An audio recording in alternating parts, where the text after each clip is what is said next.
Yeah, beat your addiction, live free. Ralf Friedrichs is who you see. Listen in when you're feeling low. Take back your life, today's show. Beat your addiction, live free. Ralf Friedrichs is who you see. Listen in when you're feeling low. Take back your life, today's show. Stay positive, hope, and keep faith. Stand strong against any odds that you face. Put away the alcohol and the drugs. Fill your time with the things you love. Addiction is tough, but it's worth the work. Treat your body what it's worth. Spread positivity, inspire all. If we stand together, we will never fall. I help others see the other sides to life. A sober life, letting go of the strife. So give me a call, I can help. 1-844-4405-HELP.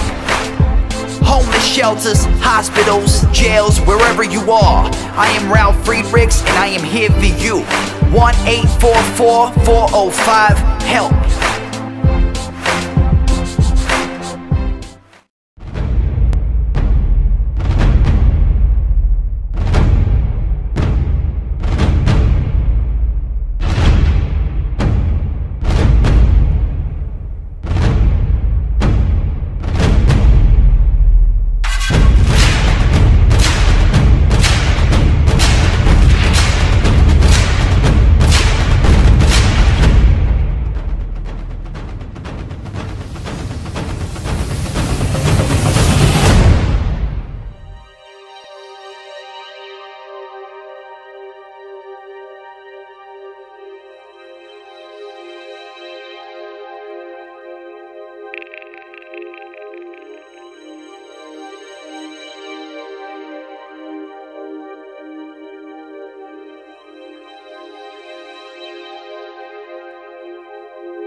Change your future, it starts today. Live life to the fullest, never skip a day. Create hope, spread positivity. Beat your addictions and negativity. Ralf Friedrichs is here for you. Call today so we can help you. 1-844-405-HELP. 1-844-405-HELP. 1-844-405-HELP. We are here for you. Call us today.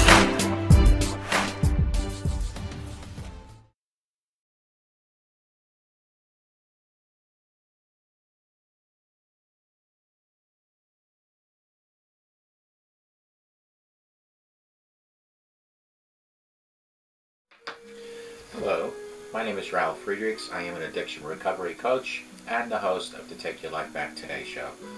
As an addiction recovery coach, I want to share something about substance abuse. I want to be crystal clear because I want to leave an everlasting impact upon you. Just imagine being buried alive. Let's say you're in a coffin, but you know you're alive. You don't know how to open the coffin and push the enormous weight of the dirt upon the lid. You think about giving up and waiting for death to arrive. But you also think, let me just maybe bang on the lid and unsettle the dirt upon the top of the coffin. And maybe, just maybe, someone might notice and start digging their way down to me to help me. That is what it's like to find yourself at the lowest point of drug and alcohol addiction. You know you need help. You know you can't do it on your own. You just don't know where to turn to get that help. In reality, there are people who can help you standing nearby your grave. But you don't know that. You just think and know you will be dying. Usually, though, people don't think of death when they're habitually using drugs. In order to defeat an addiction, you have to be great at repressing the fear of death. I often ask you, my audience, did it ever cross your mind before you used that you just might overdose? With this, I leave you with one other thought. Don't be that person laying in the coffin, banging on the lid, hoping that someone might hear you and start digging their way down to you. Take the first step today and call me at 844-405-HELP and let me help you take your life back. Folks, before your life is gone. People like Larry Geist from the Geist Academy at 516-458-2741, that's 516-458-2741, will help you with your addiction. He is like a bridge, a drawbridge between recovery and addiction, or I should say addiction and recovery. He will help you hand in hand come up with a strategy to help have you live with sobriety, have you live through recovery. He will concentrate on today and tomorrow. He nor I always tell our clients, it does not matter where you came from. What matters is where you are going.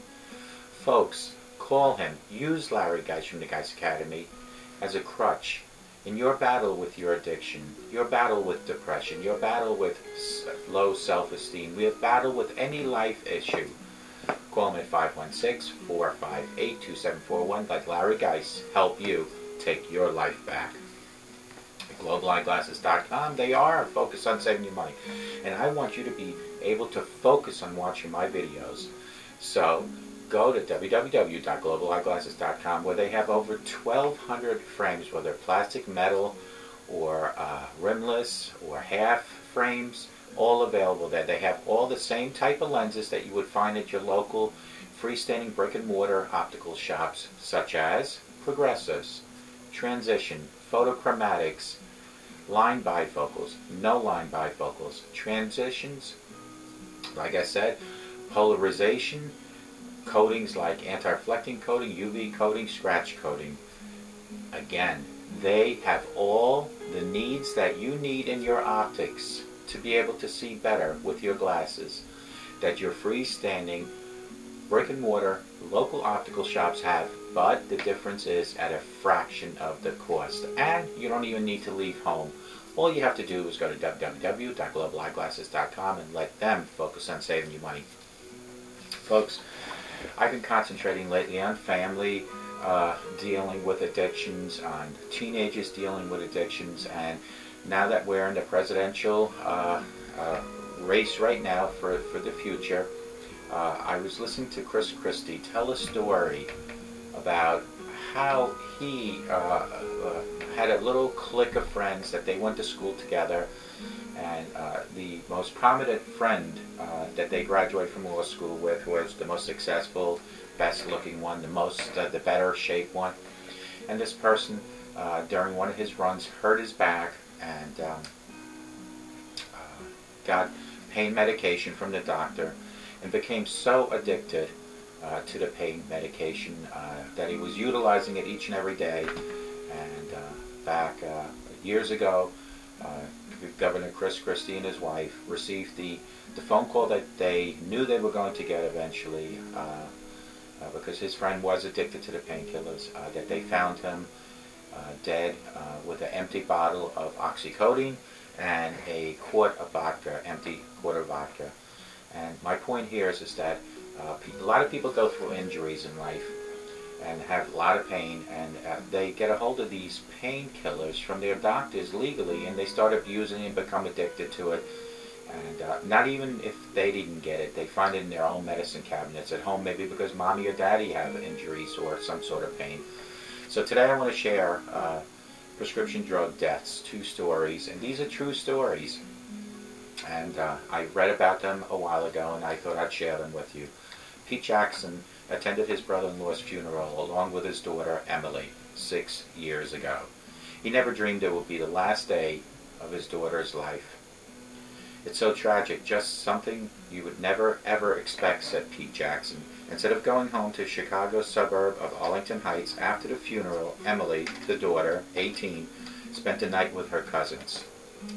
That night, she made a deadly, very deadly decision. She took oxycodone, a single prescription pill that her cousin offered to her while drinking alcohol. She went to sleep that night and never woke up.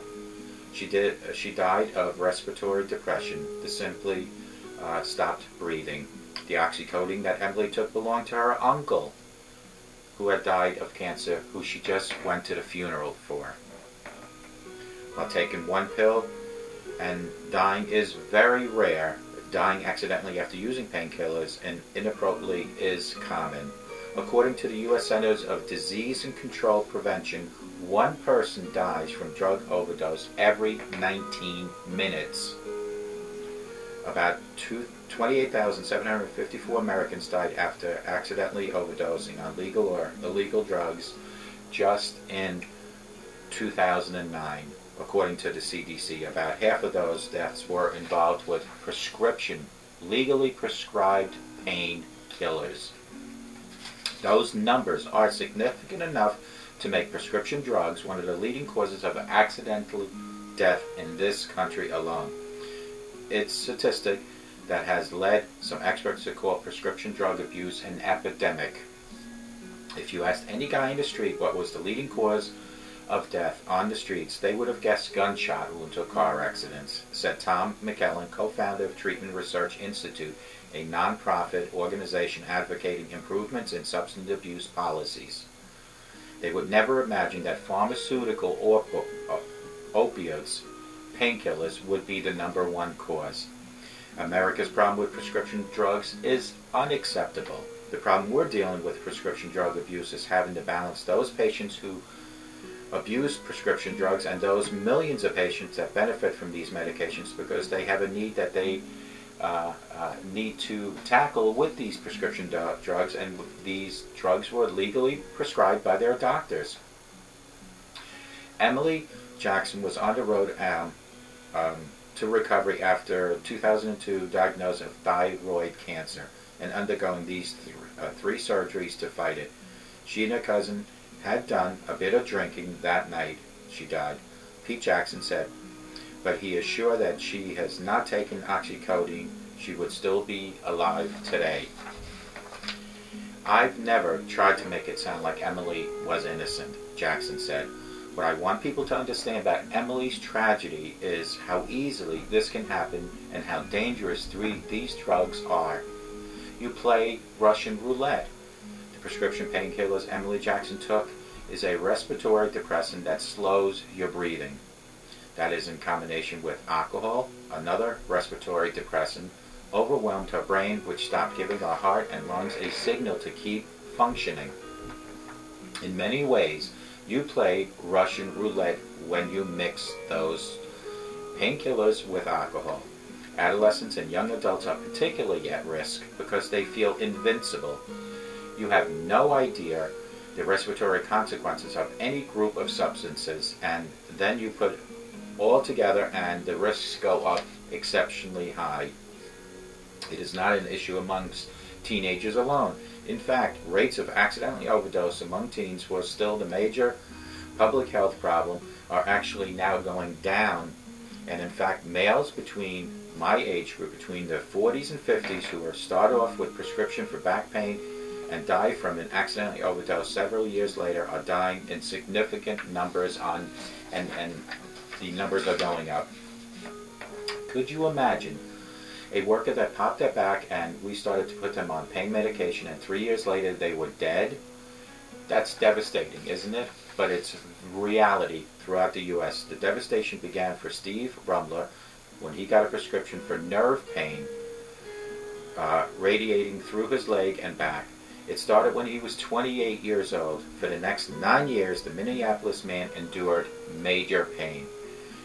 It was not until 2005 that Rumler was 37 years old that a doctor prescribed hydrocodone to address his pain, along with clonazepam, benzodiazepine, and anti-anxiety medication to relieve the injury-related anxiety.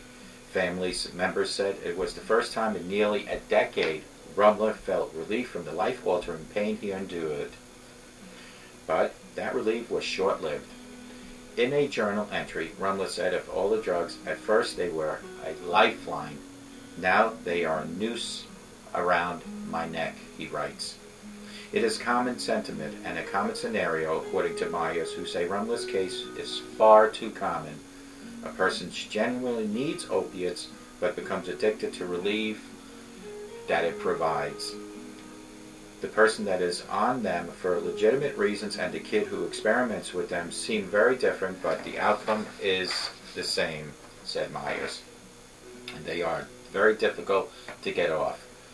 I think we probably need to do a better job of pain management in this country. By 2009, Rumler had sunk into dependence and eventually into addiction. At the advice of his family, he enrolled into addiction treatment program and seemingly had a handle of his addiction. But in July 2011, just 45 days after completing the final stage of his rehab, Rumler relapsed and died at the age of 43.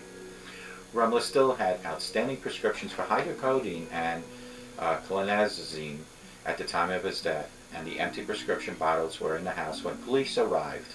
His official cause of death was mixed drug toxicity caused by opiates and benzodiazepine. A medical investigator said that there is no way to tell what Rumler ingested immediately before his death. Like Emily Jackson, Rumler stopped breathing in his sleep.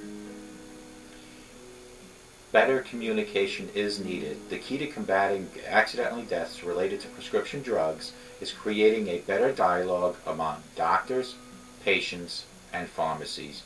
All three have to come together and communicate in a more effective 100% way. When someone is given prednisone, a steroid commonly used to treat inflammatory diseases, they are giving very strict instructions. They're very direct about what will happen if the patient misuses it. You don't see that with pain medication. Why don't we see that? Maybe if we did a better job with how we communicate with the effects of prescription medications when we don't take them the way we are prescribed, or if you mix other substances with them, maybe we wouldn't have the number of people that are in these crises. We need to make instructions. We need to teach people how to mix or how not to mix anything with the painkillers. Maybe we wouldn't have the number of people dying each and every day. This means pharmaceutical companies would carefully monitor and control the supply they produce.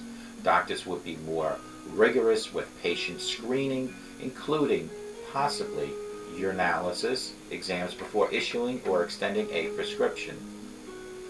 You don't want to stop the use of opiates, because that would be stupid, but you need better management. There are people that need the opiates, but it's how these people are educated and how the doctors are so freely giving it out that is important.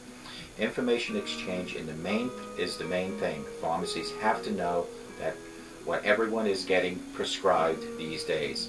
Meanwhile, people such as Pete Jackson are left to deal with the aftermath of prescription drug abuse. After his daughter's death, Jackson began researching what he could do to prevent similar tragedy from striking another household. In 2007, Jackson joined forces with other bereaved families to create advocates for reform of prescription opiates. For more information on prescription drug use, visit medicineabuseproject.org. People like Pete Jackson and Mr. Rumbler. Well, people like Pete Jackson, whose daughter actually overdosed. Her name was Emily. After going to her uncle's funeral, because her uncle died of addiction, overdose of opiates, she attends his funeral, decides to go home that night to her cousin's house, and does the unthinkable. She takes her uncle's opiate pill, mixes it with drinks, and never wakes up. Dies in her sleep. Can you imagine that? You attend your uncle's funeral who just died of overdose of opiates. You take one of his pills from his house and die the same way. Emily Jackson was on a road to recovery after she was diagnosed of thyroid cancer in 2002.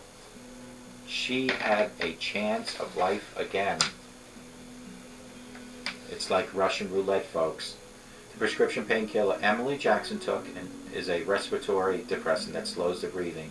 That, in combination with alcohol that Emily mixed, is another respiratory depressant. Combined, they killed her. Steve Rumler hurt his back at the age of 28. Doctor prescribed opiate pills. In the beginning, it became a lifesaver for him. As time went on, he became addicted. His family was able to help him, put him through rehab. 45 days left of rehab. He relapses and dies. These are just two stories. There are thousands, millions of stories like this in the U.S. and in the world. The doctors have to pre-screen their patients before prescribing. They have to teach their patients before prescribing these pills. How do we educate ourselves on how not to mix certain medication with certain things we take in conjunction with that medication? I personally feel that if we took each and every patient that has a prescription for any painkiller and made him sit through a certain educational class, that it might help us. Put the information in front of them. Show them what can happen.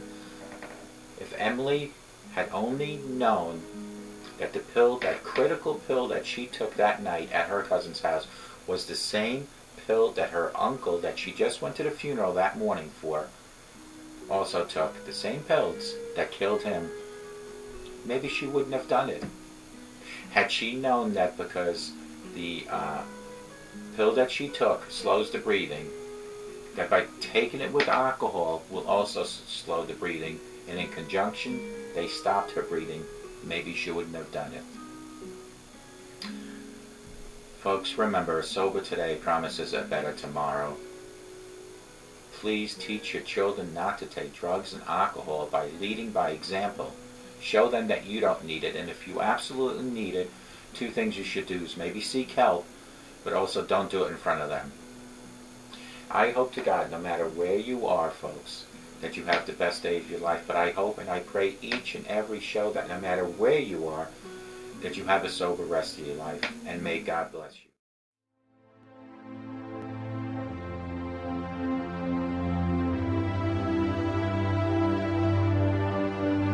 Yeah, Change your future, starts today. Live life to the fullest, never skip a day. Create hope, spread positivity. Beat your addictions and negativity. Ralf Friedrichs is here for you.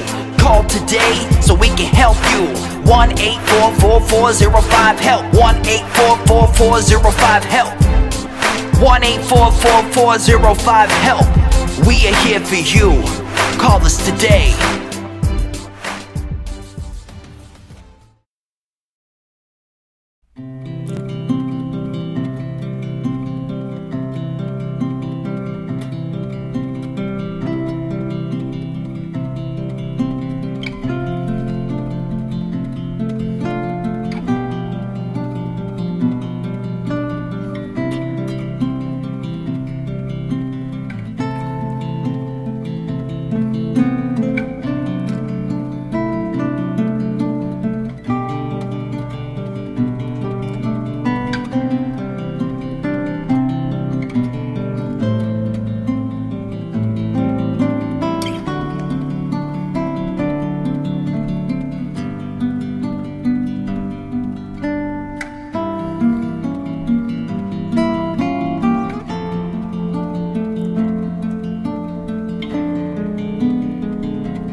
The show is over, but your life starts today. Taking back your life's the only way. Keep faith, stay positive, push through. Take back your life, it starts with you. Alcohol and drugs can't control your life. Let go of the negative and the strife. Ralf Friedrichs is the man guiding your way. The show is over, but your life starts today. Call Ralf Friedrichs at 1-844-405-HELP. That's 1-844-405-HELP. We hope you love the show today and tune in next time. Take back your life, today's show with Ralf Friedrichs. Yeah.